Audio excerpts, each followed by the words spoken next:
Welcome back to another story on Infidelity Tales Lab. Before we begin, tell us, where in the world are you watching from? Now, let's dive into today's story. Chapter 1. The Warning. Julius Thornton felt like he was floating.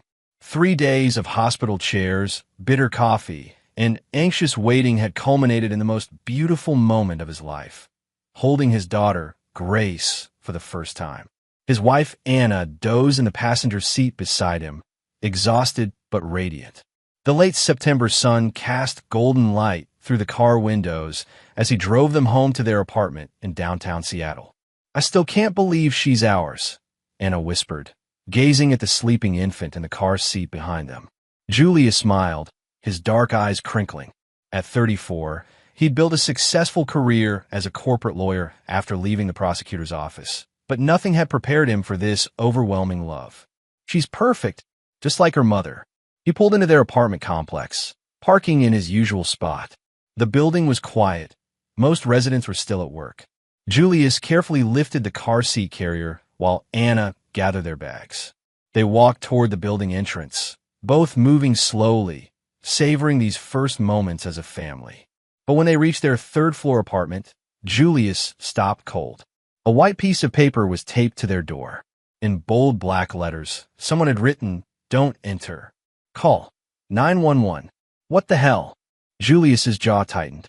His prosecutor instincts, dormant for 2 years, suddenly flared to life. He sat down in the car seat and pulled out his phone. "Jules, what's going on?" Anna's voice trembled. "Stay back," he said quietly, his mind racing through possibilities. Break-in? Gas leak? Something worse? With trembling hands, he dialed 911. The operator answered, and Julius explained the situation. "There's a note on my door telling me to call you. I just came home from the hospital with my newborn." "Don't enter the premises, sir. Units are on the way." The wait felt eternal. Anna held Grace close, tears streaming down her face. Julius stood between his family and the door, every muscle coiled tight. Within 7 minutes, 2 patrol cars arrived. 4 officers emerged, hands near their weapons. Julius Thornton, a tall, lean officer with gray temples, approached. His nameplate read McKinney. "That's me. This is my apartment. We've been at the hospital for 3 days.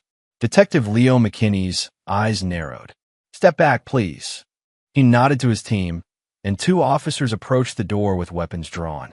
McKinney produced a key tool and opened the lock. The door swung open. What happened next would replay in Julius's mind for years. McKinney took 1 step inside, stopped, and his face went white. "Oh, my God," he shouted, stumbling backward. "That can't be true." Julius lunged forward, but another officer grabbed him. "Sir, stay back. What is it? What's in my home?" Julius's heart hammered. McKinney emerged, looking physically ill. He pulled out his radio. "I need CSI and homicide at this location immediately. And get Detective Moody on the line." He turned to Julius, his expression a mixture of horror and suspicion. "Mr. Thornton, I need you and your family to come with me. Now, tell me what's in there," Julius demanded. McKinney's jaw clenched. "There's a body. A woman. She's been dead for at least 2 days, and—" He paused, struggling with his words. "And there's evidence suggesting you knew her." "Very well." The world tilted. Anna gasped, clutching Grace tighter. Julius felt ice flood his veins, but he forced himself to stay calm. This was wrong. Completely wrong. Someone had done this. Someone had violated his home, planted something horrific while he was at the hospital celebrating the birth of his daughter. "I want a lawyer," Julius said automatically, the prosecutor in him taking control. Then he caught himself.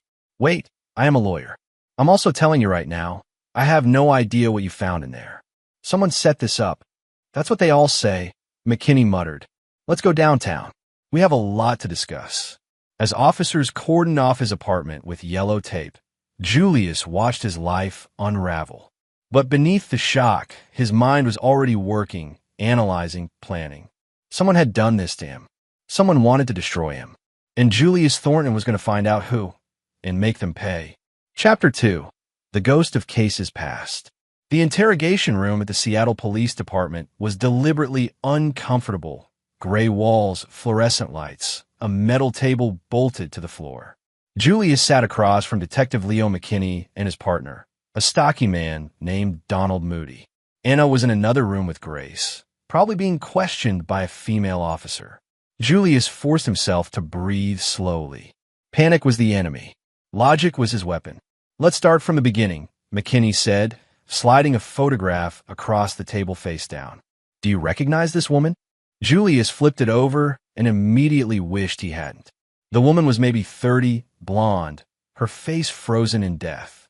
But what made his stomach turn was the setting. She was in his apartment, in his living room, wearing what looked like his Cornell Law School hoodie. "I've never seen her before in my life," Julius said firmly. "Never." Moody leaned forward. "That's interesting because we found her purse. Her name is Shelley Shaw. Does that ring any bells?"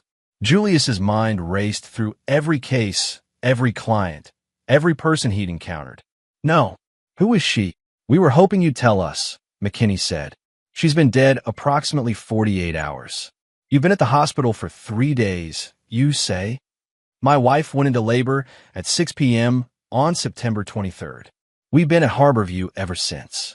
There are dozens of witnesses, nurses, doctors, other patients' families. Check the security footage." Moody smirked.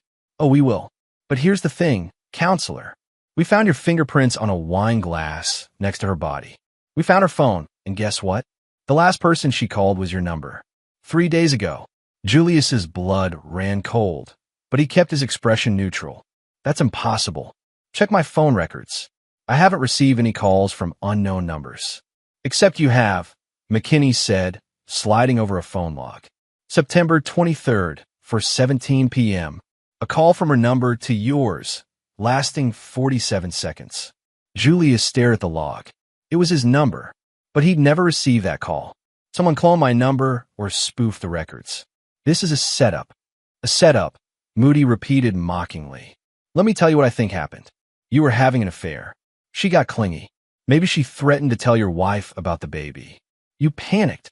"Stop," Julius interrupted coldly. "My daughter is barely 3 days old. My wife almost died during delivery. I love them more than anything in this world. Someone is framing me, and you're wasting time while they cover their tracks." McKinney studied him for a long moment. "You used to be a prosecutor. You put away a lot of bad people. Made enemies." Finally, Julius thought, "Someone with sense." "Yes. I worked major crimes for 6 years before moving to corporate law. I prosecuted over 40 felony cases. Any death threats?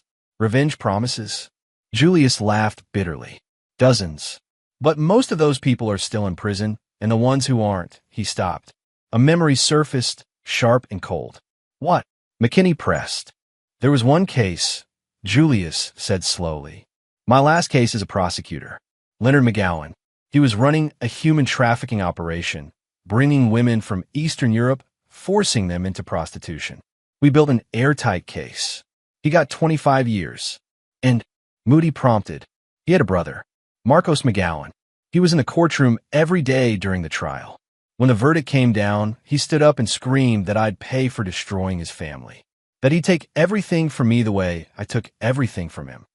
McKinney exchanged glances with Moody. "Where's Marcos McGowan now?" "I don't know. After Leonard was convicted, Marcos disappeared. I assumed he moved on with his life." "We'll look into him," McKinney said, but his tone suggested skepticism. "In the meantime, you're not under arrest yet, but don't leave the city. We'll be in touch." As Julius was let out to reunite with Anna and Grace, his mind was already working through the puzzle. Marcos McGowan. It had to be him. But how had he pulled this off? And more importantly, what was his endgame? Because Julius knew one thing with absolute certainty. This wasn't just about revenge. Marcos wanted him to suffer, to lose everything. The dead woman, the evidence, the timing, it was all calculated. But Marcos had made one critical mistake. He'd underestimated Julius Thornton, and that would be his downfall. Chapter 3. The investigation begins. Julius sat in his car outside the police station, watching Anna buckle Grace into the car seat through the rearview mirror. The afternoon sun beat down, but he felt cold. His phone buzzed, the sixth call from his law firm. He ignored it. "Jules, talk to me," Anna said, sliding into the passenger seat. Her eyes were red from crying. They think you killed that woman. I didn't, he said simply. And I'm going to prove it. How? They have evidence. Your fingerprints, phone records. All fabricated. Julius started the engine. Anna, listen to me. This is Marcos McGowan's work. He's been planning this for 2 years, waiting for the perfect moment. What's more devastating than destroying me, right? When we should be happiest. Anna was quiet for a moment. As a nurse, she'd seen enough violence to understand evil. What are we going to do? We're going to a hotel. Then I'm making some calls. 3 hours later, Julius had secured a suite at the embassy downtown and contacted his mentor, retired Judge Ralph Donovan. They met in the hotel bar, a quiet corner away from other patrons. Ralph was 72, built like an old boxer, with white hair and shrewd blue eyes. He'd been Julius's professor at Cornell, then his mentor when Julius joined the prosecutor's office. Tell me everything, Ralph said, ordering them both whiskey. Julius laid it out, the note, the body, the evidence, his suspicion about Marcos McGowan. Ralph listened without interrupting, his face grave. When Julius finished, the old judge leaned back. You need an investigator, someone who can work off the books. I know. I was thinking Ernie Lawson. Ralph nodded approvingly. Good choice. Ernie's the best PI in Seattle, and he's not afraid to bend rules. But Julius, you need to be smart about this. If this goes wrong, you could end up in prison. I won't let that happen. I have Anna and Grace to protect. Then protect them by being careful. Ralph finished his drink. I'll make some calls, pull in some favors. We'll find out who Shelley Shaw really was and why she's dead. But you need to prepare for the possibility that Marcos isn't working alone. That thought had already occurred to Julius. A plan this elaborate required resources, planning, inside knowledge. You think he is help inside the department? I think you shouldn't rule anything out. After Ralph left, Julius returned to the suite. Anna had finally fallen asleep with Grace on her chest. He stood watching them, feeling the weight of responsibility. Everything he'd built, his career, his reputation, his family, was under attack. His phone rang. Unknown number. Julius stepped into the hallway and answered. Hello. Heavy breathing on the other end. Then a familiar voice, cold and mocking. Hello, Julius. Miss me? Every muscle in Julius's body tensed. Marcos, did you like my gift? I've been planning it for so long. 2 years of watching, waiting, learning everything about you. Your routines, your wife's pregnancy, your precious little life. Julius forced his voice to stay level. You killed an innocent woman. Innocent. Marcos laughed. Shelley was a prostitute. Julius. Just like the women my brother tried to save. Poetic, don't you think? Your brother was a trafficker who destroyed lives. My brother was a businessman who gave desperate women opportunities. You destroyed him. You destroyed our family. So now I'm going to destroy yours. Why call me? If your plan is so perfect, why reveal yourself? Because I want you to know, Marcos hissed. I want you to understand that you're helpless. The police think you're a murderer. Your career is over. Your wife will leave you. And your daughter? She'll grow up knowing her father is a killer. Julius felt rage surge through him, but he channeled it into cold calculation. You made a mistake calling me, Marcos. You just confirmed what I already suspected. And now I know you're not as smart as you think you are. We'll see about that, counselor. By the way, check your email. I sent you another present. The line went dead. Julius immediately opened his phone's email. The latest message had no sender name, just a video attachment. With dread, he clicked it. The video showed the inside of his apartment, but not recently. This was from weeks ago, maybe months. The camera angle was high, hidden somewhere. It showed him and Anna in their living room, laughing, cooking dinner together. Intimate moments. Private moments. Marcos had been watching them for months. But as Julius watched, his prosecutor's mind caught something. In one frame, the camera angle shifted slightly, revealing a reflection in a mirror. Just for a second, he could see part of the room and a window with a distinctive view. He recognized that view. It was from the apartment building across the street. A specific unit on the 4th floor that had been vacant for months. That's where Marcos had been hiding. That's where he planned everything. Julius smiled grimly. Marcos had made his first real mistake. He'd given away his observation post, and Julius was going to use that to bring him down. Chapter 4. The Hunter Becomes Hunted. At 6 a.m., Julius met Ernie Lawson in a diner 3 blocks from their hotel. Ernie was 58, a former Marine turned private investigator with a face like worn leather and eyes that missed nothing. He slid into the booth carrying a thick folder. "Ralph called in a favor," Ernie said without preamble. "I've been up all night. Found some interesting things about your dead woman." Julius leaned forward. "Tell me." Shelley Shaw, 31, worked as an escort through a high-end service called Elite Companions.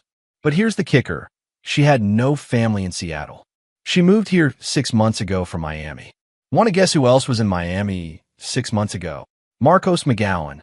Bingo. I tracked his credit cards. He was there for 3 weeks, same time Shelley was working at a club called the Velvet Room. Ernie slid over photos. "I think Marcos recruited her specifically for this frame job. Probably paid her well, promised her something, then killed her to complete the setup." Julius's jaw clenched. "What about the phone records?" "Cloned. I have a tech guy who analyzed them. The call supposedly made from Shelley's phone to yours? It was spoofed using software. Real call came from a burner, routed through 3 servers to look like her number. Clever, but traceable if you know what to look for. Can you prove it in court?" Ernie grimaced. "Maybe. It'll take time. But here's your bigger problem. The police found your fingerprints on that wine glass. How do you explain that?" Julius had been thinking about this all night. Marcos must have lifted them from something in my apartment or office. It's not hard if you know what you're doing. The question is, when did he have access? "Your office has security," Ernie pointed out, "but my home didn't. Not until 6 months ago when Anna got pregnant and I installed the alarm system." Julius felt the pieces clicking together. He had access before that. He could have taken anything, a glass, a document, whatever he needed to lift prints. Ernie nodded slowly. "There's more. I found the apartment across from yours, the one with the view. Rented under a shell company called Thornhill Enterprises. Want to guess who set up that company? Marcos. Wrong. That's the weird part. The company was registered by a lawyer named Oscar Campos. He's legit, works for a firm downtown. I called, said I was doing due diligence for a client. Campos told me Thornhill Enterprises paid him $5,000 to handle the paperwork, all cash, and he never met the client in person." Julius's mind raced. Marcos is being careful, using proxies. But that means he's leaving a trail. A faint one. But yeah, if we pull the right threads, we might unravel him. Ernie drained his coffee. "There's one more thing. The police are getting pressure to arrest you. McKinney seems like a decent cop, wants to be thorough, but his captain, a guy named Chester Arias, is pushing hard. Says the evidence is overwhelming." Arias. Julius remembered that name. He testified for the defense in the McGowan trial. One of Leonard's associates claimed Arias had been paid off, but we could never prove it. Ernie's eyes widened. "You think Arias is dirty?" "I think Marcos has been very thorough. If he planned this for 2 years, he would have needed inside help. Someone to ensure the evidence was processed the right way, to push for my arrest. That's a serious accusation against a police captain." "I know. That's why we need proof." Julius pulled out his phone, showing Ernie the video Marcos had sent. "This was recorded from that apartment. I need you to get in there, see what else he left behind.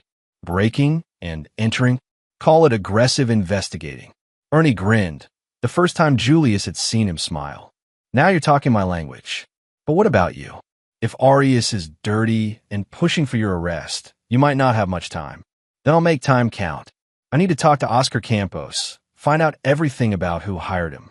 And I need to track down Marcos' associates from the trial. Be careful, Julius. These people play dirty. So will I." Julius stood, dropping cash on the table. "Marcos thinks he's hunting me. He's wrong. I'm hunting him now. And when I find him, he's going to regret ever saying my name." As Julius walked out of the diner, his phone buzzed. A text from an unknown number. "Tick-tock, counselor. How long before they arrest you? How long before Anna realizes who you really are?" Julius stared at the message, then typed back. "Come find me yourself, coward. Unless you're afraid." The response came immediately, soon. But first, I want you to lose everything. Sweet dreams. Julius pocketed his phone, a cold smile on his face. Marcos had made another mistake. He was too confident, too eager to taunt. That meant he was following a plan, and plans could be predicted. More importantly, plans could be disrupted. Chapter 5, Unraveling Threads. Oscar Campos's law office was in a modest building in South Lake Union. Julius waited in the parking lot, watching the entrance. At 8:47 a.m., a thin man in an expensive suit emerged, talking on his phone. Julius intercepted him before he reached his BMW. "Mr. Campos? I need 5 minutes of your time." Campos looked startled, then wary. "Do I know you?" "Julius Thornton. I'm the person Marcos McGowan is trying to frame for murder." The lawyer's face went pale. "I don't know what you're talking about." "Thornhill Enterprises. You registered that company 6 months ago. The company that rented the apartment across from mine, where Marcos filmed me and my wife." Julius stepped closer, his voice deadly calm. "You helped him stalk us. You're an accessory." "I didn't know. I swear, I had no idea what he was planning." Campos's facade crumbled. "He paid cash, said he wanted privacy for a business venture. I never met him, just handled paperwork." "How did he contact you?" "Email. Anonymous account. He sent documents electronically. I filed them, sent the paperwork to a P.O. box." Campos was sweating despite the cool morning air. "I thought it was just a rich guy avoiding publicity. I do that for clients sometimes." Julius studied him. The man was scared, probably telling the truth. "Give me everything. Emails, documents, the P.O. box address. All of it. I could lose my license." "You'll lose more than that if I connect you to murder. Help me, and I'll keep you out of it." Julius handed him a burner phone. "You have 2 hours." He left Campos standing in the parking lot and drove to the University District, where Ernie had traced one of Leonard McGowan's old associates, a man named Clifford Wright who'd served 3 years for his role in the trafficking operation. Wright lived in a rundown apartment above a Thai restaurant. Julius climbed the narrow stairs and knocked. The door opened a crack, a chain still attached. "Whatever you're selling, I don't want it," a gravelly voice said. "I'm not selling. I'm Julius Thornton. I prosecuted Leonard McGowan." The door slammed shut. Julius heard scrambling inside. He knocked again, harder. "I know Marcos is planning something. If you help him, you'll go down with him." Silence. Then, "I don't know Marcos." "Yes, you do. He's Leonard's brother, and he's framing me for murder. When this blows up, and it will, anyone connected gets caught in the blast. But if you talk to me now, I can help you." The chain rattled. The door opened fully, revealing a gaunt man in his 50s, tattoos covering his arms. "You got some balls coming here. I've got a newborn daughter and a wife I need to protect. I don't have time for fear." Julius met his eyes. "Has Marcos contacted you?" Wright hesitated, then nodded slowly. "Yeah, about a month ago. Wanted to know about you, your routines, your weaknesses if you had enemies. I told him to get lost. I did my time. I'm clean now." "Did he say what he was planning?" "No, but he was obsessed, man. Kept talking about justice, about how you destroyed his family. He blamed you for his mom's death, said she died of grief after Leonard went to prison." Julius hadn't known that. For a moment, he felt a flicker of something. Not quite sympathy, but understanding. Grief could poison people, turn them into monsters. "Who else did he contact?" "I don't know names, but I heard he was recruiting people, paying good money. Had some cop on his payroll too, though I never got details." Wright shifted uncomfortably. "Look, I said I don't want trouble. That's the truth. One more question. Do you know where Marcos is hiding?" Wright shook his head. "No, but he mentioned something once. Said he had a place where nobody would think to look. Somewhere from his childhood." Julius thanked him and left. Somewhere from his childhood. He pulled out his phone and called Ernie. "I need everything on Marcos McGowan's background. Family history, childhood addresses, everything." "Already on it," Ernie replied. "Found something interesting. Marcos and Leonard grew up in Tacoma, but their mother owned a cabin near Mount Rainier. Inherited from her father. It's remote, off the grid. Listed as abandoned in county records. That's it. That's where he's hiding." Julius felt the pieces falling into place. "Send me the address." "Julius, wait. You can't go alone. If he's there, then I'll deal with it." Send the address, Ernie. The location came through minutes later. A cabin 30 miles southeast of Enumclaw, deep in the Cascade foothills.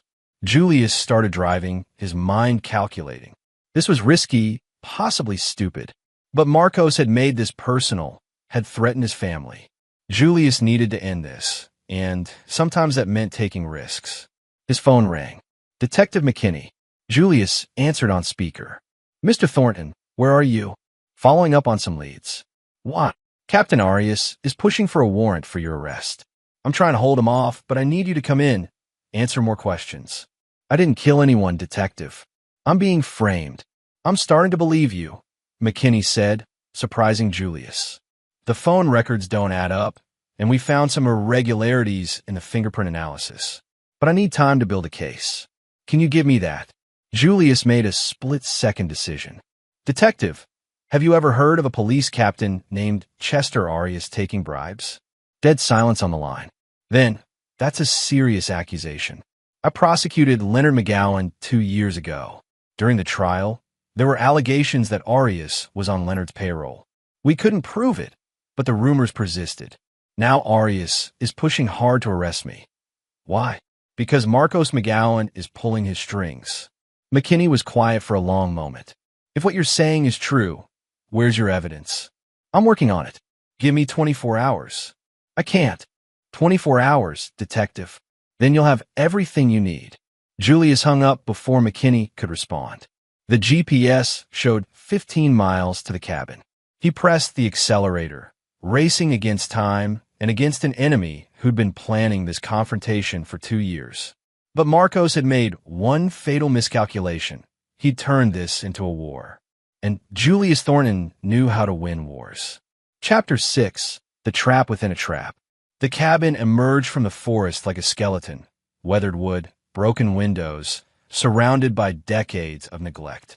Julius parked a half-mile down the access road and approached on foot, using the tree line for cover. It was past noon, and the autumn sun filtered through the canopy, creating shadows that danced across the forest floor. He'd texted Ernie his location before losing cell service. If something went wrong, at least someone would know where to look. Julius circled the cabin, observing. One car was parked behind it, a black SUV with mud-covered plates. Smoke rose from the chimney. Someone was home. Moving carefully, he approached a side window. Through the grimy glass, he could see into what had once been a living room. A man sat at a table, his back to the window. Even from this angle, Julius recognized him from the trial. Marcos McGowan. Older now, thinner, with the feral look of someone consumed by obsession. But Marcos wasn't alone. Another figure moved in the shadows. A woman, younger, with dark hair. Julius couldn't see her face. He needed to get closer, needed to hear what they were saying. He spotted a broken window on the cabin's far side, the glass long gone. Moving silently, he crept toward it. Told you it's working perfectly, Marcos was saying. The police are ready to arrest him. Arias is pushing hard. By tomorrow, Julius Thornton will be in custody. And the evidence is solid? The woman's voice was professional, cold. Julius froze. He recognized that voice, but from where? Ironclad, Marcos replied. His fingerprints, phone records, motive. They'll convict him. Then I'll go after his wife, his daughter. I'll destroy everything he loves, piece by piece. Julius's hands clenched into fists. Every instinct screamed to burst in, to end this now. But he needed proof, needed to record this confession. He carefully pulled out his phone, praying for even a weak signal. Nothing. The cabin was too remote. But the phone's voice recorder worked. He started recording, holding it near the window. What about the cop? The woman asked. McKinney's been asking questions. He's not as stupid as Arias. McKinney doesn't matter. Arias controls the case. And if McKinney becomes a problem, we'll deal with him like we dealt with Shelley. So Marcos had killed Shelley Shaw himself. Julius had suspected, but hearing the confirmation made his blood run cold. You're taking too many risks, the woman warned. This vendetta is making you sloppy. It's not a vendetta, it's justice. Marcos slammed his fist on the table. Julius Thornton destroyed my family. My brother is rotting in prison. My mother died of heartbreak. and he walked away without a scratch. Well, not anymore. Now he knows what loss feels like. And when it's done, when he's in prison, Marco smiled, and it was the smile of madness. Then I disappear. New identity, new country. The money from the Thornhill accounts will set me up nicely. Assuming you live that long, a voice said behind Julius. He spun around. Detective Leo McKinney stood 10 feet away, service weapon drawn, but pointed at the ground. 2 other officers flanked him. Don't move, McKinney said quietly. I'm going to give you one chance to explain what you're doing here. Julius's mind raced. Detective, they're in there. Marcos McGowan and an accomplice. I was recording their confession. By trespassing on private property? By contaminating a potential crime scene? McKinney shook his head. I told you to give me time, Mr. Thornton. Instead, you're playing vigilante. You don't understand. I understand perfectly. You're desperate, possibly guilty, and you're making everything worse. McKinney gestured to the officers. Take him into custody. As the officers moved toward Julius, gunshots erupted from inside the cabin. Everyone dove for cover. Julius hit the ground, his phone flying from his hand. More shots, then shouting. The cabin's front door burst open and Marcos McGowan emerged, firing wildly. The officers returned fire, and Marcos went down, blood blooming on his shoulder. But the woman was still inside. Julius could hear her moving, could hear something being poured. Gasoline? She's going to burn the evidence. Julius shouted to McKinney. We have to stop her. McKinney hesitated for just a moment, then nodded. Stay behind me. They rushed the cabin. Inside was chaos. Overturned furniture, scattered papers, and in the back room, flames already licking up the walls. The woman was nowhere to be seen. Then Julius spotted the back door, hanging open. He ran through it, emerging into a clearing. The woman was 50 yards away, running toward a second vehicle hidden in the trees. Julius sprinted after her, his lawyer's body protesting every step. But adrenaline pushed him forward. He was closing the gap. 30 yards, 20. She spun around, and Julius finally saw her face clearly. Kate Doherty, the assistant district attorney he'd worked with during the McGowan trial. The one who'd had access to all the evidence, all the case files. The one who'd become Marcos's inside connection. You, Julius breathed, shock stopping him in his tracks. Kate pointed a gun at him, her hand steady. I'm sorry, Julius. I really am. But Marcos paid better than the DA's office ever did. You helped frame me. You knew Shelley Shaw was going to die. Casualties of war. Kate's finger tightened on the trigger. Goodbye, Julius. A shot rang out. Julius flinched, but the bullet didn't hit him. Kate's gun fell from her hand. She looked down at the red spreading across her chest, then collapsed. Detective McKinney stood behind Julius, weapon still raised. That's enough death for one day, he said quietly. Behind them, the cabin burned. Officers had Marcos in custody, wounded but alive. Evidence was being destroyed in the flames, but Julius's phone, wherever it had fallen, might still have the recording. As EMTs arrived and chaos swirled around him, Julius felt the weight lift from his shoulders. It wasn't over yet. There would be investigations, trials, testimonies. But Marcos McGowan's plan had failed. Julius had survived. Chapter 7. Turning the Tables. The recording was intact. Julius's phone, thrown into the dirt during the confrontation, had continued recording through everything. Marcos's confession, the shootout, Kate Doherty's final words. It was all there, crystal clear, undeniable. But Julius wasn't satisfied with just survival. As he sat in the police station 3 hours later, giving his statement to McKinney, his mind was already moving to the next phase. Marcos will claim coercion, illegal recording, any technicality he can find, Julius told McKinney. And with Kate Doherty dead, he's lost his inside connection but gained sympathy. Wounded in a police shooting, his accomplice killed. A good defense attorney will use that. McKinney looked exhausted. The confession is solid, Thornton. And once we finish processing the cabin, we'll have more evidence. Financial records, communications, most of which burned in the fire. Julius leaned forward. Detective, I want to finish this properly. I want Marcos to face justice not just for framing me, but for everything he's done.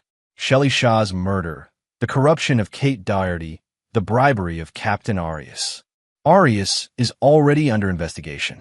Internal Affairs is tearing apart his records. Good, but I need more. I need Marcos to confess to Shelley's murder directly, on record, with no question of legality. McKinney studied him. What are you proposing? Let me talk to him. No lawyers present, just me and him, with proper recording. I'll get him to confess to everything. That's insane. His lawyer would never allow it. Julius smiled coldly. He doesn't have a lawyer yet. And if I make the offer right, he won't want one. Marcos has been obsessed with confronting me for 2 years. Give him that chance, and he won't be able to resist. McKinney was silent for a long moment. This is highly irregular. So was planting a corpse in my apartment. Sometimes, to catch a monster, you have to think like one.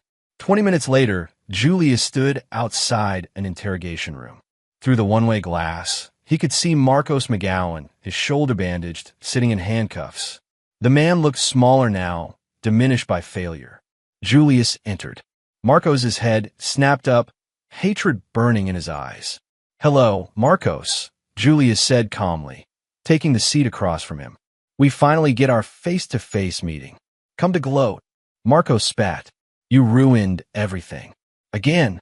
"No, I came to give you a chance." Julius leaned back. "You wanted to destroy me. You wanted me to feel what you felt. But I'm still here, my family is safe, and you're going to prison. Unless what? Unless you tell the truth. All of it. On record." Julius gestured to the camera in the corner. "Confess to everything. Shelley Shaw's murder, the frame job, Kate Doherty's involvement, Captain Arias' corruption. Give me the full story, and I'll make sure the prosecutor knows you cooperated. Maybe you get a deal. Maybe you shave some years off." Marcos laughed bitterly. "You think I'm stupid? Confessing gets me life without parole. Staying silent gets you the same. Plus you die in prison knowing you failed. Your brother rots in jail. Your mother died. And you accomplished nothing. Leonard was a trafficker who deserved prison.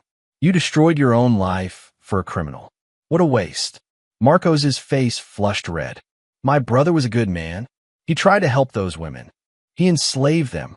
Julius's voice cracked like a whip. "He bought women like property and sold them to rapists. That's not helping. That's evil. And you know it. Deep down, you know it. Shut up. Your mother didn't die of grief, Marcos. She died of shame. Shame that her son became a monster and her other son couldn't accept reality. She died because you both failed to be decent human beings." Marcos lunged across the table, but the handcuffs held him back. Officers rushed in, but Julius waved them off. "Feel better?" Julius asked calmly. Or does the truth still hurt?" Marcos slumped back, breathing hard. Something had broken in him. Julius could see it in his eyes. The obsession that had sustained him for 2 years was crumbling, replaced by exhaustion and despair. "You want the truth?" Marcos said finally. "Fine, I'll give you the truth." What followed was 23 minutes of confession. Marcos detailed everything. Meeting Shelley Shaw in Miami, convincing her to participate by promising money and protection, then drugging and killing her in Julius's apartment while he was at the hospital. He explained how he'd recruited Kate Doherty, seduced her first, then corrupted her with money and promises of a new life abroad. He described paying Captain Arias to push for Julius's arrest and to ensure evidence was processed favorably. Julius listened, recording every word, his face impassive. When Marcos finished, he looked hollowed out, empty. "Why?" Julius asked. "Why go this far? Leonard made his choices. Why destroy yourself for his mistakes?" Marcos was quiet for a long time. "Because he was my brother. Because I loved him. Because—" He swallowed hard. "Because I couldn't accept that he was a monster. If I admitted that, then what did it make me? For defending him? For still loving him?" "It made you human," Julius said softly. "Love doesn't disappear just because someone does terrible things. But you can love someone and still hold them accountable. You didn't have to become a monster yourself." Marcos looked up, and for the first time, Julius saw something other than hatred. He saw regret. "Too late for that wisdom now." "Yes," Julius agreed. "It is." He stood and walked to the door. Before leaving, he turned back. "For what it's worth, Marcos, I'm sorry about your mother. And I'm sorry you couldn't save your brother. But I'm not sorry for putting him away. Some people need to be stopped, whatever the cost." Marcos didn't respond. Julius left him there, a broken man who destroyed himself chasing vengeance. Outside, McKinney was waiting. "We got everything. The confession is airtight." "Good. Now, let's make sure Captain Arias joins him in a cell." As Julius walked out of the police station into the cool evening air, he felt something shift inside him. The weight of the past few days, the terror and rage and desperation, it was all draining away, replaced by a bone-deep exhaustion. But also relief. It was over. His family was safe. Now came the hard part, rebuilding their lives. Chapter 8, The Reckoning. 3 days after Marcos' confession, Julius stood in the office of District Attorney Arturo Griffin. The DA was a formidable man in his 60s, with silver hair and the bearing of someone who'd never lost a case he cared about. "Mr. Thornton," Griffin began, "I owe you an apology. My office harbored a corrupt ADA who helped frame you for murder. That's unacceptable." "Kate Doherty made her choices," Julius replied. "But I'm more interested in discussing Captain Chester Arias." Griffin's expression hardened. "Internal Affairs has been investigating him for 72 hours. We found evidence of bribery dating back 5 years, not just from Marcos McGowan, but from other defendants as well. He's been dirty for a long time.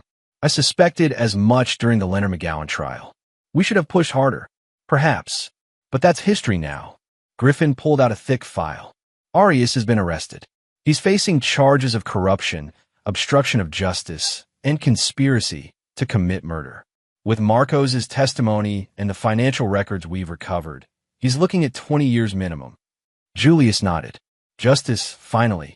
But there was one more piece to address. What about the recording I made at the cabin? The defense will argue it's inadmissible. They can argue all they want. Marcos confessed again at the station, voluntarily and on record. The cabin recording just corroborates everything. Between that, the physical evidence, and Kate Doherty's involvement, the case is airtight." Griffin leaned forward. "Julius, you've been exonerated completely. The evidence against you has been exposed as fraudulent. Your reputation is intact." "My reputation?" Julius laughed bitterly. "My face was on the news for 3 days. People think I'm a killer. Then we'll hold a press conference.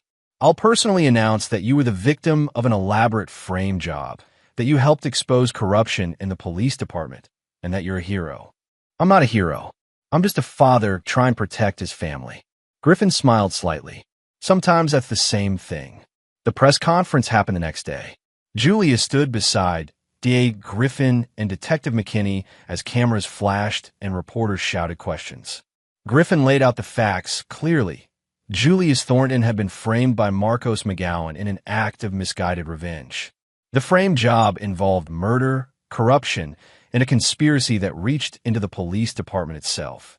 Julius was completely innocent and had, in fact, helped crack the case. Questions flew fast. "Mr. Thornton, how does it feel to be exonerated? Relieved? Exhausted? Grateful? Were you ever afraid you'd be convicted?" Julius paused, choosing his words carefully. "Yes, the evidence against me was compelling because it was designed to be. That's what made this so dangerous. If not for Detective McKinney's thorough investigation and some lucky breaks, I might be in a cell right now. What do you want people to know about this case? I want them to know that justice requires vigilance. It requires people like Detective McKinney who don't rush to judgment, who investigate thoroughly even when the evidence seems obvious. And I want people to understand that revenge destroys everyone it touches. Marcos McGowan had legitimate grief over his brother's incarceration, but he channeled it into evil. Now his life is over too." After the press conference, Julius went directly to the hotel where Anna and Grace waited. Anna opened the door, baby in her arms, and Julius saw tears on her face. "I watched," she said simply. "It's really over?" "It's over." Julius wrapped his arms around both of them. "We can go home soon." "Well, not home. They're still processing it as a crime scene. But we'll find a new place. Start fresh." Anna pulled back, studying his face. You're different. Harder. I had to be. To survive this, to protect you both, I had to become someone capable of fighting monsters. Are you still that person now? Julius looked at his sleeping daughter, so innocent, so perfect. I hope not. I want to be the man who dances with his daughter in the kitchen, who helps her with homework, who teaches her right from wrong. Not the man who hunts people and manipulates confessions. But you can be that man again, because our daughter needs her real father, not some warrior. I know. Julius kissed Anna's forehead. I'll find my way back. I promise. That evening, Julius received an unexpected visitor at the hotel, Ernie Lawson. The PI carried a manila envelope. Got something for you, Ernie said, handing it over. Finished processing what we pulled from the cabin before it burned. Found this. Inside the envelope were photographs, dozens of them. Pictures of Julius and Anna over the past 2 years. At restaurants, at the park, at home through their windows. A complete surveillance record of their lives. But there was something else too. A ledger. Handwritten notes detailing Marcos's expenditures. Payments to Kate Doherty, $75,000 over 6 months. Payments to Captain Arias, $50,000. Payments to Shelley Shaw, $25,000, with a final notation, payment completed differently. And at the bottom, a list of other names. People Julius didn't recognize. What's this? He asked Ernie. Looks like Marcos was planning more than just framing you. These names, I ran them. They're all people connected to Leonard McGowan's case. Witnesses, investigators, jurors. I think Marcos was planning to target them too, after he dealt with you. Julius felt cold. He was going to kill them, maybe, or ruin them like he tried with you. Either way, you stopping him saved a lot of people. Julius stared at the names, realizing how close they'd come to disaster. If he'd been arrested, if the case had proceeded, Marcos would have disappeared and continued his vendetta against everyone he blamed for his brother's conviction. Make sure McKinney gets this, Julius said. Every name on this list deserves to know how close they came to being targets. Will do. Ernie stood to leave, then paused. Julius, you did good. Not many people could have survived what Marcos put you through, and fewer could have turned it around like you did. I had help. From you, from Ralph, from Anna. I didn't do it alone. Maybe not, but you led the charge. Ernie offered his hand. If you ever need an investigator again, for legitimate work, call me. Julius shook his hand. I'll keep that in mind. After Ernie left, Julius sat alone in the hotel room, Anna and Grace sleeping in the bedroom. He pulled out his phone and opened his contacts. One name stood out, Ralph Donovan, his mentor. Julius called. Ralph answered on the second ring.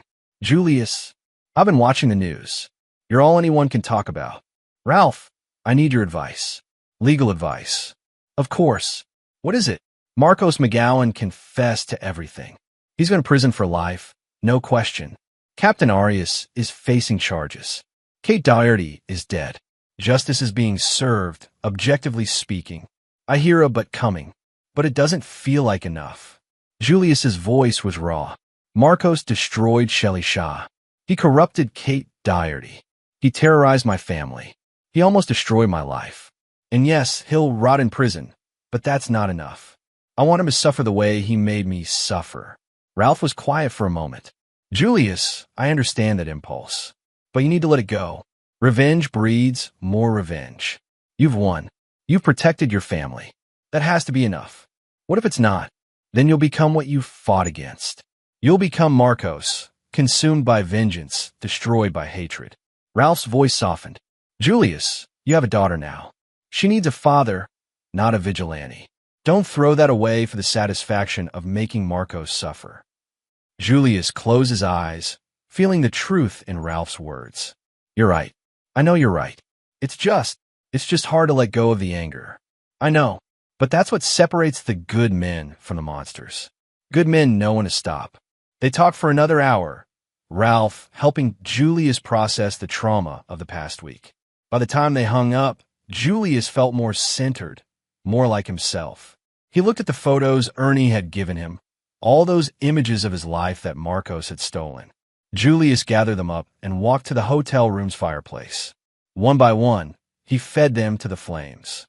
Marcos's surveillance, his obsession, his hatred, all of it turned to ash. It was time to move forward. Chapter 9, New Beginnings.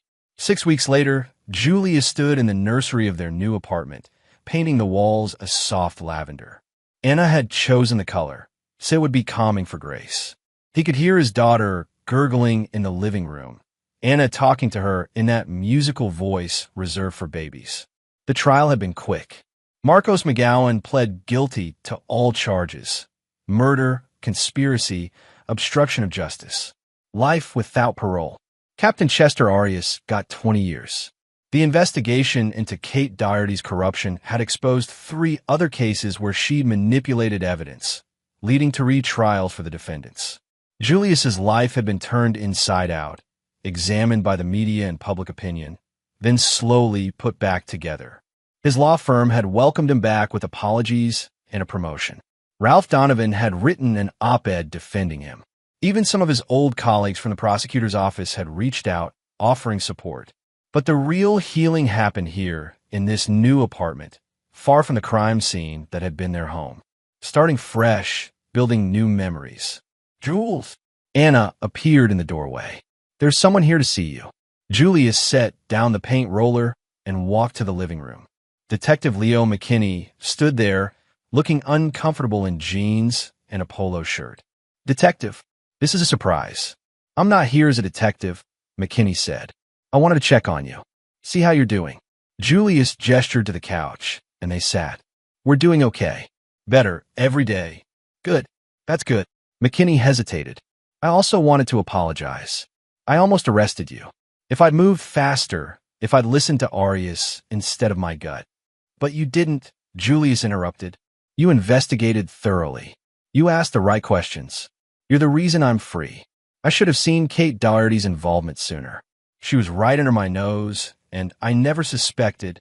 Nobody did. She was careful, and Marcos was smart. Don't beat yourself up. McKinney nodded slowly. I heard you're thinking about going back to the prosecutor's office. Is that true? Julius glanced at Anna, who was holding Grace near the window. I'm considering it.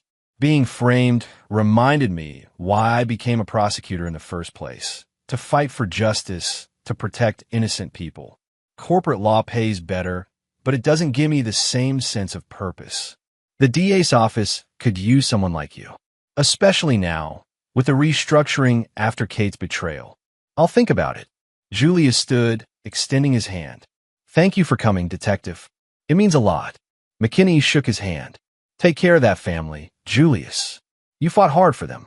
After McKinney left, Anna approached Julius. Are you really thinking about going back to prosecution? Maybe. Would you be okay with that? Anna considered. I'd be okay with whatever makes you happy. But, Jules, promise me you won't let it consume you. Promise me you won't become so focused on justice that you forget about us. I promise. Julius pulled her close. I learned that lesson the hard way. Nothing matters more than you and Grace. Nothing. Grace chose that moment to start crying, and they both laughed. Julius took his daughter, rocking her gently. She calmed almost immediately, her tiny hand gripping his finger. She trusts you, Anna said softly. Even after everything, even with all the darkness that touched our lives, she knows you're safe. Julius looked at his daughter's perfect face, feeling something shift in his chest. All the anger, all the need for revenge, all the darkness that Marcos McGowan had brought into his life, it faded in the presence of this tiny, innocent person who depended on him completely. I won't let her down, he whispered. Whatever happens, whatever I do with my career, I'll always be here for her. For both of you. Over the following months, Julius made his decision. He returned to the prosecutor's office, but this time with boundaries. He worked cases diligently, but left the office at 5 p.m. to have dinner with his family. He was home for bath time, for bedtime stories, for midnight feedings. His first case back was prosecuting a mid-level drug dealer. Nothing glamorous, nothing that would make headlines. But when the guilty verdict came in and he saw the relief on the victims' faces, Julius remembered why he'd chosen this path. One evening, 6 months after the ordeal, Julius received a letter. The return address was the Washington State Penitentiary. He opened it carefully. The letter was from Marcos McGowan. Julius, I don't expect forgiveness. I don't deserve it. What I did to you and your family was unforgivable. I destroyed an innocent woman, corrupted good people, and nearly ruined your life. All for revenge that my brother neither wanted nor would have approved of. I've had time to think in here. About my brother, about what he really was. You were right. Leonard wasn't a good man who made mistakes. He was a criminal who hurt people. And I couldn't accept that, because accepting it meant confronting my own failures. I introduced him to the people who led him down that path. I was complicit, even if I never faced charges. My mother didn't die of grief. She died because she couldn't live with what her sons had become. I see that now. I'm writing to tell you something I learned last week. Captain Arias was found dead in his cell. Another inmate, someone who'd lost his daughter to trafficking, killed him. The guards say it was revenge for Arias's corruption, for all the cases he compromised. I suppose there's a lesson in that. Revenge has a way of coming full circle. I sought revenge against you and destroyed myself. Now Arias has faced someone else's revenge. I don't know why I'm telling you this. Maybe I want you to know that the corruption you exposed has been permanently ended.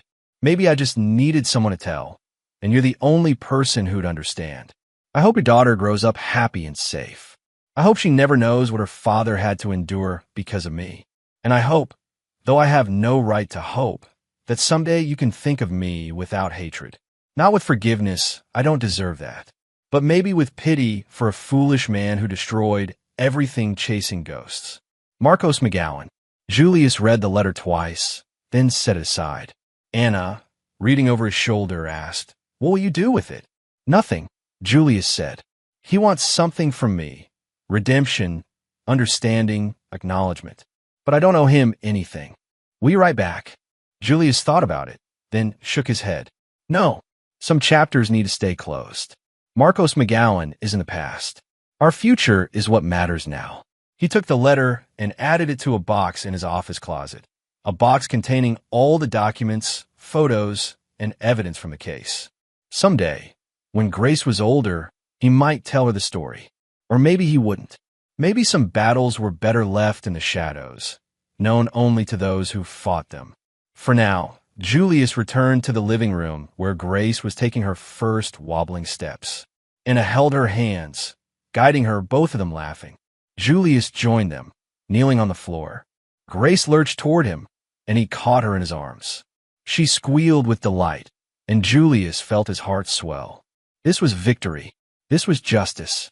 Not the courtroom kind, not the satisfaction of seeing enemies punished, but the simple, profound justice of a family safe and whole, of a future full of possibility, of a daughter who would grow up knowing love instead of hatred. Marcos McGowan had tried to destroy him, but Julius Thornton had survived, had protected his family, and had emerged stronger. The scars remained, nights when he still checked the locks twice, moments when unknown cars made him tense, but they were healing. "Dada," Grace said, her first word. Julius felt tears spring to his eyes. "That's right, baby," he whispered. "Daddy's here. Daddy will always be here." Anna smiled at him over their daughter's head, and in that smile, Julius saw everything he'd fought for, everything he'd protected, everything that made the battle worthwhile. The darkness had come, had tried to consume them, but they had survived it together. And now, in their new home with their daughter taking her first steps, they were building a life that no enemy could ever destroy. Because some things, love, family, the bonds between people who face darkness together, those things were stronger than any revenge, more powerful than any hatred. Julius Thornton had learned that lesson the hard way, but he learned it completely, and he would spend the rest of his life honoring it, protecting it, and teaching it to his daughter. The nightmare was over. The dawn had come, and in the light of that new day, Julius finally allowed himself to let go of the past and embrace the future. A future where Grace would grow up safe, where Anna could smile without fear, where he could practice law with purpose instead of rage. A future worth fighting for. A future he'd won. And there you have it. Another story comes to an end. What did you think? I'd love to hear your thoughts in the comments below. If you enjoy this story, consider joining our community by subscribing. It means the world to us. For more stories like this one, check out the recommended videos on screen. And I'll see you there. Welcome back to another story on Infidelity Tales Lab. Before we begin, tell us, where in the world are you watching from? Now, let's dive into today's story. Chapter 1, Foundations of Trust. Marcus Mills stood at the floor-to-ceiling windows of his corner office, watching the Seattle skyline stretch beneath gray clouds. At 42, he had built Mills Security Solutions from nothing into an empire worth $50 million. His company provided high-end security systems and private protection services to the wealthy elite, politicians, and corporations. Marcus understood people's vulnerabilities. It was his business. The irony wasn't lost on him that he'd been blind to the vulnerabilities in his own home. 20 years ago, Marcus had been a different man. Growing up in foster care after his parents died in a car crash, he'd learned early that the world owed him nothing. He'd clawed his way through community college, then into the military, specializing in intelligence and counter-surveillance. The skills he'd learned tracking terrorists in Afghanistan had served him well in the private sector. That's where he'd met Winter Simpson at a charity gala in 2010. She was 25, a striking blonde with jade eyes who worked as an event coordinator for high-profile clients. Winter came from old Seattle money. The Simpsons owned several tech startups and real estate holdings. She was everything Marcus thought he wanted: beautiful, connected, and seemingly devoted to building a life together. Their daughter Lola had been born 3 years later, a bright-eyed girl who inherited her mother's beauty and her father's sharp intellect. Marcus had believed he finally had everything: a loving family, financial security, and respect in his community. But Marcus Mills had always been a man who planned for contingencies. In his line of work, paranoia was a survival trait. He'd installed discreet monitoring systems throughout their Bellevue mansion, ostensibly for security, but also because old habits died hard. He'd learned to trust, but never completely. The call had come at 2:17 a.m. on a Tuesday. Lola had collapsed at school during cheerleading practice. Acute lymphoblastic leukemia. The words had hit Marcus like a sniper's bullet. Unexpected, devastating, and changing everything in an instant.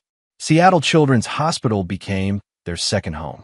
Marcus threw every resource he had at Lola's treatment, flying in specialists from around the world, funding experimental therapies. The bills were astronomical, but money meant nothing compared to his daughter's life. Winter had seemed equally devoted during those first weeks, sleeping in hospital chairs, coordinating with doctors. But Marcus noticed small things: hush phone calls she'd take in the hallway, unexplained absences when she said she was going home to shower or rest. His security training had taught him to trust his instincts. Something was wrong. Chapter 2, Cracks in the Foundation. The discovery came on a Thursday evening in October. Marcus had left the hospital earlier than usual to handle some urgent business calls from his home office. Lola was stable after her latest round of chemotherapy, and Winter had insisted she'd stay the night. Marcus pulled into his driveway at 8:30 p.m., but immediately noticed Winter's Mercedes in the garage. Strange, since she'd told him she was at the hospital. Even stranger was the unfamiliar black Audi parked across the street. Years of surveillance work had taught Marcus to move like a ghost. He entered through the back door, his footsteps silent on the hardwood floors. The house felt different, charged with an energy that made his skin crawl. He heard them before he saw them. Winter's laughter, breathy and intimate, drifted down from their bedroom. Then a man's voice, deep and unfamiliar, saying something that made her giggle again. Marcus had faced armed insurgents without his pulse rising above 60 beats per minute. But standing in his own hallway, listening to his wife betray their daughter's trust while their child fought for her life, something cold and terrible crystallized in his chest. He climbed the stairs with deadly silence, each step calculated. The bedroom door was slightly ajar, and through the gap, Marcus saw his wife of 13 years in bed with a man he recognized. Zion Larson, a high-end divorce attorney who'd represented several of Marcus's wealthy clients. Zion was around 35, tall and lean with dark hair and the kind of smooth confidence that came from never having to fight for anything. He came from a family of lawyers. His father was a federal judge, his mother a former prosecutor. Zion specialized in representing wealthy women in messy divorces, taking hefty percentages and often much more than money from his grateful clients. Marcus watched them for exactly 90 seconds, burning every detail into his memory. Then he backed away, descended the stairs, and left through the same door he'd entered. He didn't confront them. Not yet. Instead, Marcus drove to a 24-hour diner and sat in a corner booth, drinking black coffee and thinking. In his work, the most successful operations required patience, planning, and perfect timing. Emotional reactions got people killed. By dawn, Marcus had made his decision. He would give Winter enough rope to hang herself. Then he would methodically destroy both her and Zion Larson in ways they couldn't imagine. But first, he needed to know exactly how deep this betrayal went. Chapter 3. The Abyss Stares Back. Over the next 2 weeks, Marcus became a man living two lives. By day, he was the devoted husband and father, splitting time between the hospital and his business. By night, he was a predator gathering intelligence on his prey. Marcus activated every surveillance system in his house and added a few Winter didn't know about. He tracked her phone, her computer, her credit cards. He placed micro cameras in her car and hired his best operative, Adam White, to conduct discreet surveillance. What they uncovered was worse than simple adultery. Winter and Zion had been planning Marcus's destruction for over 8 months.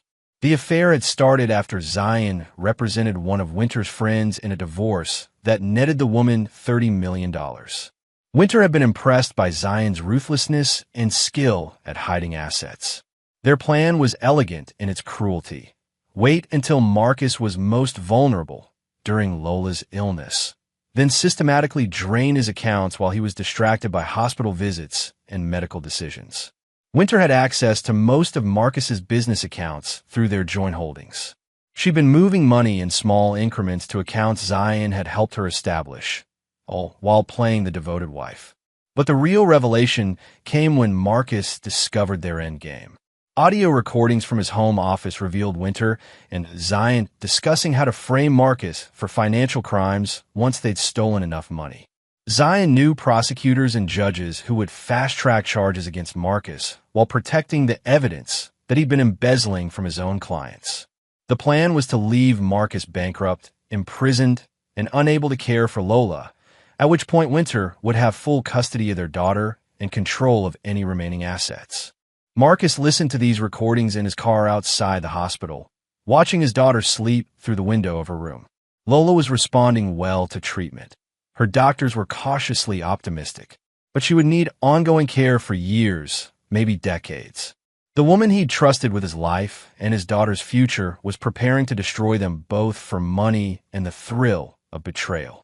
That night, Marcus made a call to his old military contact, Spencer Ortiz, who now ran a discreet private military company. Spencer owed Marcus several favors from their time in Afghanistan, where Marcus had saved Spencer's life during an ambush. "I need resources," Marcus told him, "and I need absolute loyalty." "Whatever you need, brother," Spencer replied without hesitation. Marcus began assembling his team. Adam White would handle surveillance and technical support. Spencer would provide muscle and specialized skills. Marcus would also need to involve his business partner, Taylor Davis, who managed the financial side of Mill Security Solutions and had skills in forensic accounting. But Marcus kept the details to himself. This wasn't about justice or exposing criminals. This was about creating a hell that Winter and Zion would live in until they died. The war was about to begin, and Marcus Mills intended to be the only survivor. As he drove home that night, Marcus's phone buzzed with a text from Winter, staying at hospital tonight. "Love you." Marcus smiled for the first time in weeks. It wasn't a pleasant expression. Chapter 4. The War Machine. Marcus spent the following week building his arsenal with the precision of a military operation. His first call was to Taylor Davis, his business partner, and the closest thing he had to a brother. Taylor had grown up in the same foster system as Marcus, and they'd served together in Army intelligence before starting Mill Security Solutions. Taylor was a quiet man with an exceptional mind for numbers and strategy. He'd been the one to suggest they start their security company, recognizing that paranoid rich people would pay premium prices for peace of mind.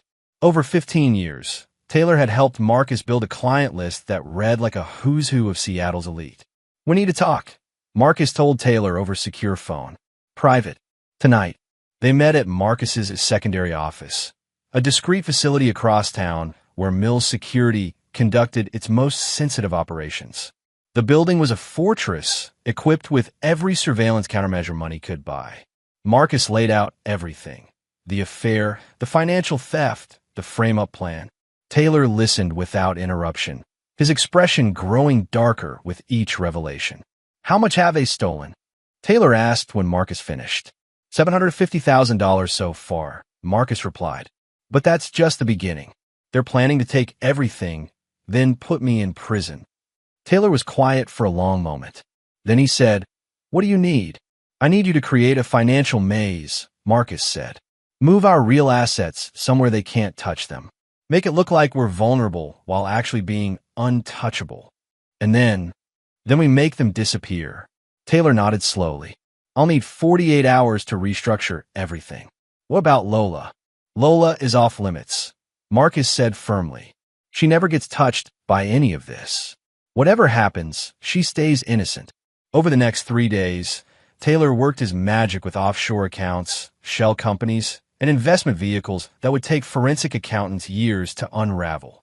Meanwhile, Marcus coordinated with Spencer Ortiz to identify Zion Larson's vulnerabilities.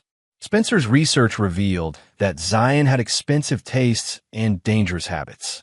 He was a high-stakes gambler who owed money to some very unpleasant people in Portland's underground scene. He also had a cocaine problem he thought he'd hidden from his law partners. But Spencer's most interesting discovery concerned Zion's family. The Larsons were old money Seattle, with political connections and a reputation to protect. Zion's father, federal judge Robert Larson, was being considered for the state Supreme Court. Any scandal involving his son would destroy those ambitions. Marcus began to see the outlines of his strategy. He wouldn't just destroy Winter and Zion. He'd obliterate their entire support systems. The first phase began on a Friday evening. Marcus had been tracking Winter's movements and knew she would be meeting Zion at their usual hotel that night, while Marcus supposedly attended a business dinner. Instead, Marcus and Adam White positioned themselves outside the hotel with high-powered cameras and surveillance equipment. They captured everything: Zion's arrival, Winter's subsequent appearance, and their intimate behavior in what they thought was a private setting. But Marcus wasn't interested in simple blackmail. These photos were just the first piece of a much larger puzzle. Phase 2 involved Spencer making contact with Zion's gambling debts. It turned out that Zion owed $200,000 to a Portland crime family that was growing impatient. Spencer, using his connections in the underground world, bought Zion's debt for 50 cents on the dollar. Now Marcus owned Zion's problems, and he was about to make them much worse. Chapter 5. The Trap Springs. The confrontation came on a gray November morning. Marcus had been waiting for the perfect moment, and Winter had finally given it to him. He'd returned to the hospital after his morning run, coffee in hand, when he found Winter in the hallway outside Lola's room, speaking in hushed tones on her phone. She didn't see him approach, and her words froze his blood. "Yes, the account transfer went through last night. That's $750,000 total now. We can move forward with the next phase." Marcus stepped around the corner, and Winter's eyes went wide. She quickly ended the call. "Who was that?" Marcus asked calmly.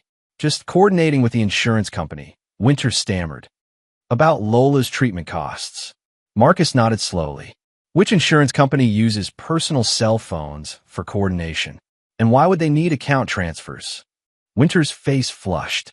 "Marcus, Save it," Marcus said.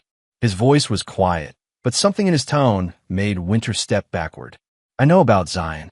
I know about the money. I know about all of it." For a moment, Winter looked genuinely afraid. Then her expression hardened, and Marcus saw the real woman who'd been hiding behind 13 years of marriage.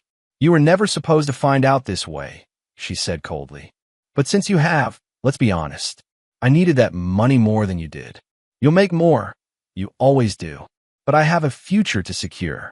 Our daughter is fighting for her life, Marcus said, his voice deadly calm. And you're stealing money meant for her treatment to fund your affair. Winter actually smirked. Lola will be fine. The doctors say she's responding well. But I won't spend the rest of my life tied to a man who thinks security cameras and paranoia count as a personality. So you decided to steal from our daughter's medical fund and frame me for financial crimes? Winter's smirk faltered. How did you? I know about Zion's plan to have me arrested. I know about the prosecutors he's contacted. I know about the accounts you've hidden and the evidence you've manufactured. Marcus stepped closer and Winter backed against the wall. You picked the wrong man to betray, he said softly. I've toppled governments and eliminated terrorists. Did you really think you could outsmart me? Before Winter could respond, they heard footsteps. Zion Larson rounded the corner, expensive suit crisp despite the early hour. Winter, you were supposed to... He stopped when he saw Marcus. Oh, Mr. Mills. Marcus turned to face the man who'd been planning his destruction. Zion was handsome in a soft way, the kind of man who'd never been tested by real hardship. Zion, Marcus said pleasantly, I was just telling my wife how much I appreciate your legal advice. Zion's confidence wavered. I'm not sure what you mean. Of course you don't, Marcus smiled. By the way, how's your gambling problem? Still owe money to the Torino family in Portland. The color drained from Zion's face. How do you know about your $200,000 debt? The cocaine habit? The fact that you've been embezzling from your own clients to cover your losses? Marcus's smile was predatory. I own your debt now, Zion, which means I own you. Winter looked between them, confusion and growing fear on her face. That's impossible, Zion said weakly. Marcus pulled out his phone and played an audio recording. Zion's voice, clearly identifiable, detailing how he planned to frame Marcus for financial crimes while stealing his assets. I also have video of your meetings with my wife, Marcus continued. Photos of your intimate moments, records of every dollar you've stolen, and very detailed information about your drug purchases. Zion's legs seemed to give out, and he leaned against the wall. What do you want? Winter asked, her voice barely a whisper. Marcus looked at both of them, the woman he'd loved for 13 years and the man who'd helped her plan his destruction. When he spoke, his voice was as cold as winter. I want you to understand that your lives as you know them are over. What happens next depends on how cooperative you choose to be. At that moment, the hospital's front entrance exploded inward as Spencer Ortiz and two of his operatives burst through the doors, moving with military precision toward the elevator bank. Chapter 6. The Reckoning begins. The sound of the hospital's front entrance being breached echoed through the corridors like a gunshot. Winter and Zion both jumped, their faces pale with terror as they realized this wasn't a coincidence. Spencer Ortiz and his team moved through the hospital with the efficiency of a military operation. They weren't there to cause harm. This was psychological warfare, designed to show Winter and Zion that Marcus could reach them anywhere, anytime. What is this? Zion demanded, his voice cracking. This is what happens when you declare war on the wrong man, Marcus said calmly. Spencer, report. Spencer approached, his team flanking him but maintaining professional distance. Package delivered to the Larson residence, sir. Judge Larson is currently reviewing the materials you prepared for him. Marcus turned back to Zion, whose face had gone white. Your father is looking at photographs of you with my wife, audio recordings of your criminal conspiracy, and detailed documentation of your drug purchases and gambling debts. How do you think that's affecting his Supreme Court nomination? Zion slumped against the wall. You can't do this. My family. Your family raised a snake, Marcus interrupted. They're about to learn what happens when that snake bites the wrong person. Spencer continued his report. The Simpson family has also received their package. Winter's trust fund has been frozen, pending investigation into potential criminal activity. Winter's face crumpled. My family's money. That's my inheritance. Was your inheritance, Marcus corrected. Your father is a smart businessman. He won't protect a daughter who's stealing from sick children. Marcus had spent weeks preparing this moment. He'd compiled evidence packages for every person who mattered in Winter and Zion's lives. Their families, their professional associates, their social circles. The packages contained irrefutable proof of their affair, their theft, and their conspiracy to frame Marcus. But this was just the beginning. Adam, Marcus said into his phone. Execute Phase 2. Within minutes, police sirens could be heard approaching the hospital. Marcus had tipped off the authorities about Zion's drug purchases, providing them with times, locations, and dealer information that Spencer's team had gathered. The police will be here in about 3 minutes, Marcus told Zion. They're looking for you on drug possession charges. You can run, but my people will find you. Or you can listen to my offer. Zion was shaking now. What offer? You're going to confess to everything, Marcus said. The affair, the theft, the conspiracy. You're going to return every dollar you've stolen and provide testimony about your criminal activities. And if I do that, then I'll make sure you only spend 5 years in prison instead of 20. And your family might survive the scandal. Winter found her voice. You can't do this to us. We have rights. Marcus turned to her with an expression that made her step back. Rights? You forfeited your rights when you stole from our dying daughter's medical fund. You forfeited them when you planned to destroy me while I was fighting to save our child's life. The police sirens were getting closer. Choose quickly, Marcus said. Cooperation or complete destruction.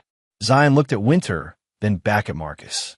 The fight had gone out of him completely. I'll confess, he whispered. I'll return the money. Good, Marcus said.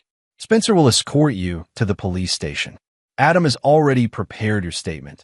You just need to sign it. As Spencer led Zion away, Winter grabbed Marcus's arm. Please, she said. We can work this out. Think about Lola. Marcus looked at her hand on his arm, then into her face. Don't you ever say our daughter's name again. You're not her mother anymore. That's impossible. I have legal rights. Not after you're convicted of financial fraud and conspiracy, Marcus said. Taylor has already filed for emergency custody based on your criminal activity. By tomorrow, you'll never see Lola again. Winter's face crumpled, but Marcus felt nothing. The woman he'd loved was gone, replaced by a stranger who'd betrayed everything sacred. You're a monster, she whispered. Marcus smiled. It was a terrible thing to see. No, Winter. I'm what monsters have nightmares about. And you just woke me up. Chapter 7. Loose Ends. 3 days after the hospital confrontation, Marcus sat in his home office, reviewing the carnage with clinical satisfaction. Taylor Davis sat across from him, reading reports on his tablet while sipping coffee. Zion's confession was thorough, Taylor reported. He implicated Winter in everything.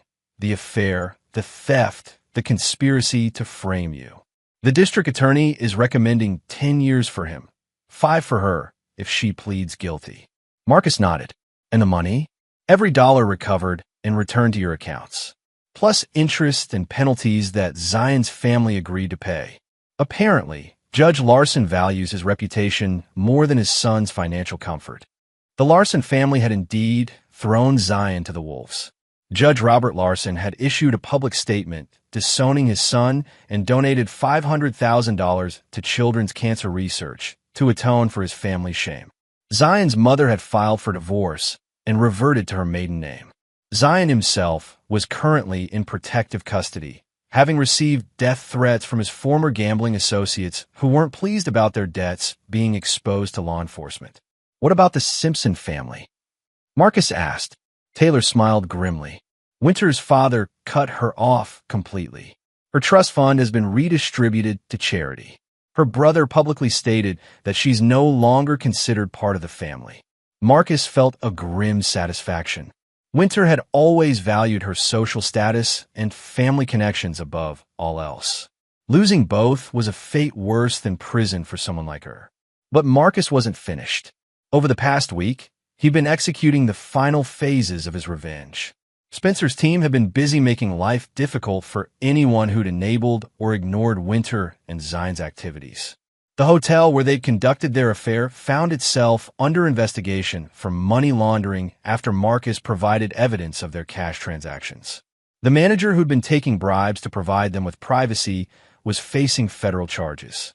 The divorce attorney who'd advised Winter on asset hiding discovered that several of his own clients had filed malpractice suits against him, armed with evidence of his unethical practices that Marcus had uncovered during his investigation. Even Winter's personal trainer, who'd provided alibis for her affair, found himself dealing with drug possession charges after Spencer's team planted evidence in his gym. Marcus believed in scorched earth tactics. Everyone who'd helped his enemies would face consequences. "There's one more thing," Taylor said carefully. Lola's been asking questions. Marcus looked up from his reports. His daughter was the one person in this entire situation who mattered more than revenge. "What kind of questions?" "She knows her mother isn't coming around anymore. She's asking why and when she'll see her again." Marcus had been dreading this conversation. Lola was 12 years old and fighting cancer. She didn't need the additional trauma of learning about her mother's betrayal. "What did you tell her?" "That her mother had to go away for a while, and that you'd explain everything when she was feeling better." Marcus nodded. Lola's health had continued improving, and her doctors were optimistic about remission. But she would need ongoing treatment for months, possibly years. "I'll talk to her tomorrow," Marcus said. "She deserves to know the truth, at least a version of it." Taylor stood to leave, then paused at the door.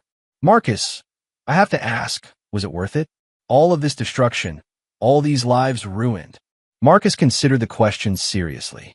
He'd always been a man who calculated costs and benefits with brutal honesty. "They tried to destroy me and steal from our daughter while she was dying," he said finally. "They showed no mercy, no consideration for an innocent child's life. Why should I show them any? Because you're better than they are?" Marcus smiled, but there was no warmth in it. "No, Taylor, I'm worse than they are. That's why I won." After Taylor left, Marcus walked upstairs to check on Lola. She was sleeping peacefully in her room, her bald head covered by a colorful scarf. The doctors said her hair would grow back, along with her strength. Marcus sat beside her bed and watched her breathe. This was what mattered, his daughter's life and future. Everything else was just noise. His phone buzzed with a text from Spencer. "Package delivered to Winter's cell. She knows what's coming next." Marcus deleted the message without reading it twice. Tomorrow would bring the final act of his revenge, and then this chapter of his life would be closed forever. Chapter 8, the final act. Winter Mills sat in her jail cell, staring at the photograph Spencer had delivered. The images showed her apartment, or what had been her apartment before Marcus's people had visited it. Everything was destroyed, not just damaged, but methodically obliterated.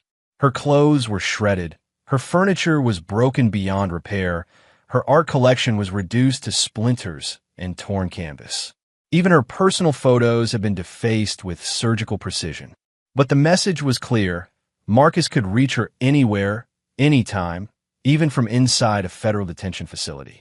The photographs came with a note written in Marcus's precise handwriting.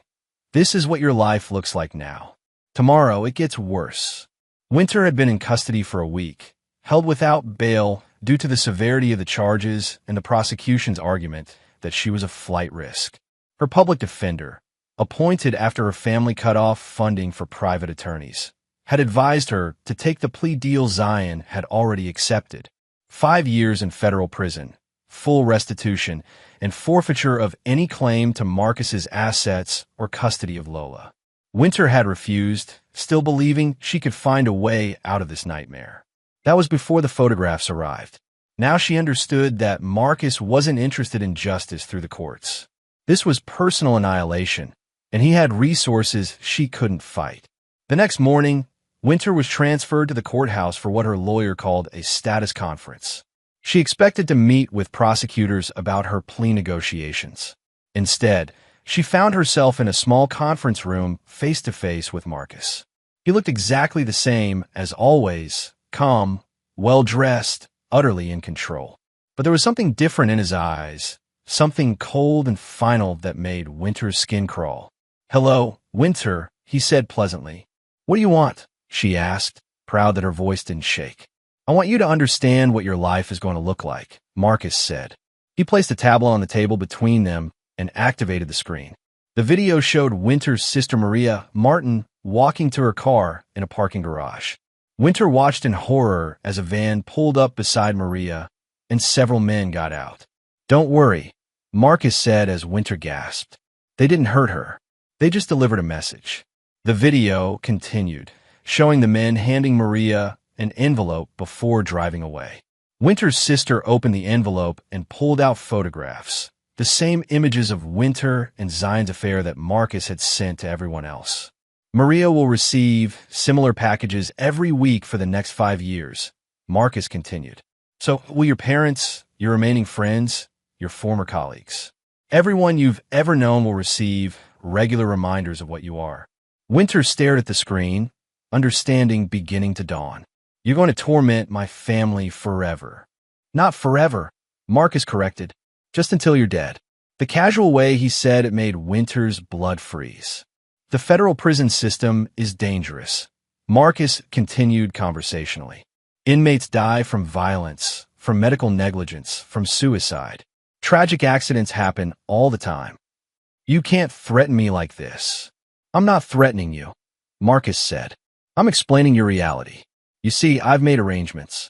Spencer has contacts in the federal system, guards who need extra income, inmates who owe favors. Your life in prison is going to be difficult. Marcus leaned forward slightly. Unless, of course, you choose a different option. What option? Marcus placed a second tablet on the table. This one showed a document, a confession that detailed not just Winter's affair and theft, but also included admissions to crimes she'd never committed. Sign this, and your family will be left alone, Marcus said. Refuse, and they'll suffer for your choices for the rest of their lives. Winter read the confession with growing horror. It claimed she'd been embezzling from children's charities for years, that she'd been involved in drug trafficking, that she'd physically abused Lola. This is all lies, she whispered. It doesn't matter, Marcus replied. I have evidence to support every claim, manufactured evidence, but evidence nonetheless. Sign this, and you'll be transferred to a maximum security facility where life expectancy is measured in months, not years. But your family will be safe. And if I don't sign, then you'll serve your 5 years in relative safety, but your family will live in hell. Your sister will lose her job when her employer learns about your crimes. Your parents will be ostracized from their social circles. Your brother's political career will be destroyed. Marcus stood to leave. You have 24 hours to decide. Choose wisely. It's the last choice you'll ever make that matters. As he reached the door, Winter called out, What about Lola? What will you tell her about me? Marcus turned back, and for a moment, his mask of control slipped. Winter saw the depths of his hatred, pure and burning like molten steel. I'll tell her the truth, he said quietly, that her mother was a selfish woman who cared more about money than family. And when she's old enough to understand, I'll show her everything. The recordings, the evidence, the plans you made to destroy us. She'll hate you for keeping her from me. Marcus smiled, and it was the most terrifying expression Winter had ever seen. No, he said, she'll hate you for betraying her, just like I do. Chapter 9. Ashes and New Beginnings. 6 months later, Marcus Mills stood in the garden behind his Bellevue mansion, watching Lola play with their new golden retriever puppy. Her hair had grown back in soft brown curls, and the color had returned to her cheeks. The doctors had declared her in full remission 2 weeks ago. Lola laughed as the puppy, named Hope at her insistence, chased a tennis ball across the perfectly manicured lawn. She was 13 now, taller and stronger than she'd been before her illness. More importantly, she was happy. Marcus had told her an edited version of the truth about her mother's disappearance. Winter had made some bad choices and wouldn't be coming home. Lola had cried for days, but children were resilient. With time, therapy, and Marcus's constant presence, she'd begun to heal. She still asked about Winter sometimes, but less frequently. Marcus suspected that on some level, Lola understood more than she let on. Children were perceptive about adult emotions, and Winter's absence from the most critical period of Lola's illness hadn't gone unnoticed. Taylor Davis joined Marcus on the patio, carrying 2 cups of coffee and the final report on the Winter situation. It's over, Taylor said simply, handing Marcus the file. Marcus opened it and read the death certificate dated 3 days ago. Winter Mills, age 38, had died in her cell at the Federal Correctional Facility in Dublin, California. Cause of death was listed as suicide by hanging. Any complications? Marcus asked. None. The guards on Spencer's payroll ensured she had access to materials and privacy. The investigation will conclude she couldn't handle the shame of her crimes and chose to end her suffering. Marcus nodded and closed the file. He felt nothing, no satisfaction, no regret, no sense of closure. Winter's death was simply the final data point in an equation he'd solved months ago. What about Zion? Still alive, but barely, Taylor replied. He's in protective custody after his third accident in 6 months. Someone keeps attacking him in prison. Different inmates each time. No pattern the authorities can trace. Marcus had decided that death would be too quick for Zion Larson. Instead, he'd arranged for the man to live in constant fear, never knowing when the next attack would come or how severe it would be. Zion would spend every day for the next decade looking over his shoulder, wondering if this would be the day someone finished the job. It was a more fitting punishment for someone who'd planned Marcus's destruction with such calculated cruelty. Daddy, Lola's voice interrupted his thoughts. She was standing at the edge of the patio, hope panting at her feet. What is it, sweetheart? Are you sad about Mom? Marcus studied his daughter's face, looking for signs of manipulation or hidden knowledge. But Lola's expression was simply curious, the way children were when trying to understand adult emotions. I'm sad about the choices she made, Marcus said carefully. But I'm not sad that it's just us now. Lola nodded thoughtfully. I miss her sometimes, but I'm glad you're here. I'll always be here, Marcus promised. No matter what happens, you and I are a team. Lola smiled and ran back to her puppy, the conversation already forgotten in the way of children. Taylor watched this exchange with interest. Do you think she'll ever learn the whole truth? Marcus considered the question. Maybe when she's older. Maybe never. It depends on what's best for her. And if she finds out what you did, how you destroyed her mother. Marcus looked at his daughter, laughing as hope licked her face with puppy enthusiasm. Lola was the only person in the world whose opinion of him mattered, the only one whose judgment could hurt him. Then I'll explain that sometimes protecting the people you love requires you to become someone terrible, Marcus said, and that I'd make the same choices again without hesitation. Taylor was quiet for a moment. You know, most people would say you went too far. Most people have never had someone try to steal from their dying child, Marcus replied. Most people have never discovered that the person they trusted most in the world was planning their complete destruction. Marcus finished his coffee and stood to join Lola in the garden. As he walked away, he spoke over his shoulder to Taylor. Besides, I didn't go too far.